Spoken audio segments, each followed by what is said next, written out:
Yo. This is the Outspoken Podcast.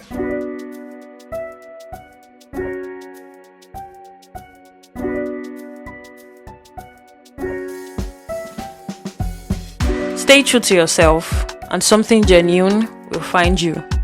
People want to be sure they can trust you. People want to be sure that you can relate to their pain, relate to their story, relate to everything that they are talking about. And the only way they can see this is by you being vulnerable. When I said the word vulnerable, your heart probably skipped, because vulnerable. It's a tough word. And it's a word that has been associated with being weak. Oftentimes, we will rather be open than to be vulnerable. They mean the same thing. People want to be sure that you can relate to their pain before they can trust you. That's how it is. That's how it has been. That's how it's probably always going to be. Have you noticed that most times when you get into a conversation with a person and you start talking about personal stuff, it's probably because the person already spoke about certain things about themselves that made you feel like, okay, maybe I could also share a little bit about myself with this person. Have you noticed? Or when you are in a conference and they throw a question, is there any question? Nobody raises up their hand until just one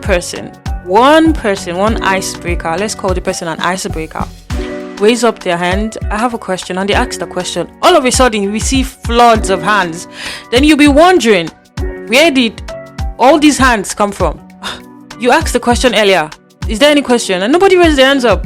Then just one person raised their hands up, ask a question. All of a sudden, every other person has a question. That's just how it is. People are usually scared of being the icebreaker. So when you can bring yourself into being the icebreaker, people will be able to open up to you.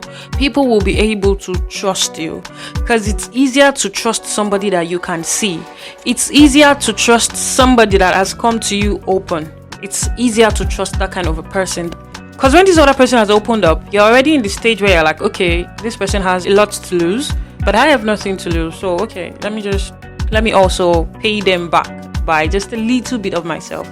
Then you tell this person, or let's say you throw a survey out to people and you're like, please help me to fill this survey. Most people would skip it. Only a few would attend to it. But when you are able to let other people know that other people have signed up for this thing, they will want to also do it. It also works like that in marketing. That's why referrals are important, because they want to be sure that other people have done it. They want to see they want. They don't want to be the first person. Most people don't want to be icebreakers, because being an icebreaker comes with a whole lot of risk that people are not ready to bear.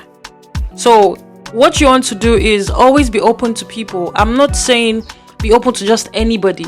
If you see this person and this person is someone you want to be friends with, then you should be willing to bear the risk of being open to them first before they finally become open to you.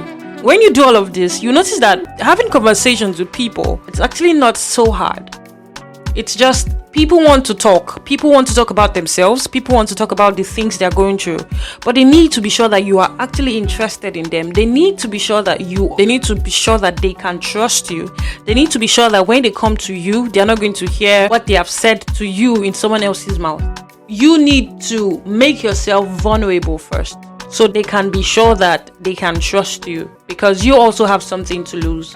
That's how it works in our head subconsciously. Be willing to be vulnerable. Be willing to be open. Be willing to take risks. Be willing to take risks even with your heart. And something true will find you. Thank you for listening to the Outspoken Podcast.